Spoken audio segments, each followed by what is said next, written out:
Leg fat রিডিউসের জন্য কিছু exercise দিলাম।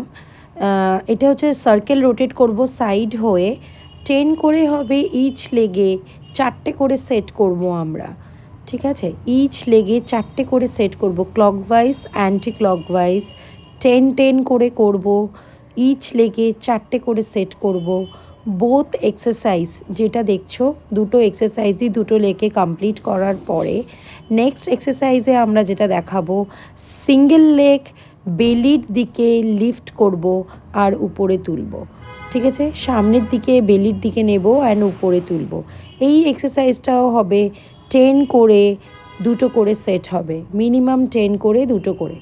নেক্সট এক্সারসাইজটা আমরা বসে করছি, দুবার লেগ তুলব, দুবার সার্কেল রোটেট করব, দুবার লেগ তুলব, দুবার সার্কেল রোটেট করব, 40 টাইমস করব এইভাবে। ঠিক আছে, যারা সব সময় দাঁড়িয়ে সব এক্সারসাইজ করতে পারো না, বাড়িতে এগুলো করতে পারো।